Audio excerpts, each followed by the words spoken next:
In the early 1930s, Germany was burning in a fire of economic crisis, unemployment, and national humiliation. The Treaty of Versailles had brought Germany to its knees. Then a man rose up and won the hearts of the people with his fiery speeches: Adolf Hitler. He promised, "I will make Germany great again. I will break its chains." The people saw magic in his words. They made him chancellor, then dictator. He strengthened the army, built highways, gave people jobs. Slowly, Germany began to rise. But this rise was wrapped in flames. Anyone who stood in his way was crushed. Jews, minorities, opponents, all were targeted. Lightning victories. In 1936, Hitler sent troops into the Rhineland. No one said a word. In 1938, he annexed Austria. The world stayed silent. Then part of Czechoslovakia without firing a single shot. Hitler became convinced that no one could stop him. In 1939, he invaded Poland. World War II had begun.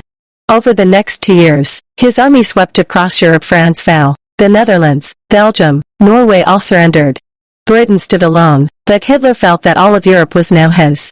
He thought, "I am the greatest emperor in history," the mistake that changed everything. But success blinded Hitler. In 1941, he made his biggest blunder. He attacked the Soviet Union. Operation Barbarossa. He thought Russia would fall in just a few weeks, as France had. But the Russian land swallowed him. Cold, snow, and the immense resources of the Red Army began to exhaust the German forces. That same December, the United States also entered the war. Now Hitler had to fight on two fronts: Russia in the east, America and Britain in the west. Germany's resources were limited, yet Hitler refused to retreat. He said, "We will either win or we will die." The beginning of the end. In 1942 came the Battle of Stalingrad. Here Germany suffered its first major defeat. An entire army was destroyed. Hitler refused to admit defeat. He declared, "Every German soldier will fight until his last breath." Gradually, the situation worsened.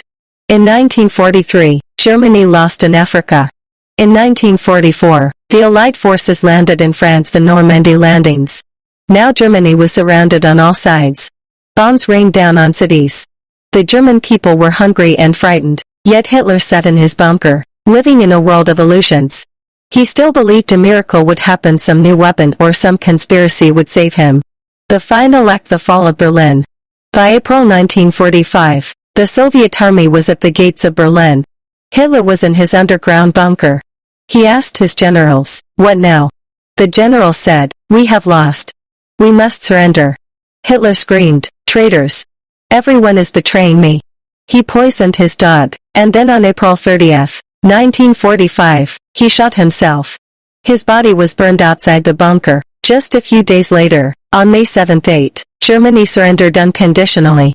Germany: a lesson from the ruins. By the end of the war, Germany lay completely devastated. Millions were dead, cities had been reduced to dust. Hitler's dream of a 1,000-year Reich had crumbled in only 12 years. He did not lead Germany to its greatest victory, but to its greatest defeat. Yet this defeat gave Germany a new beginning.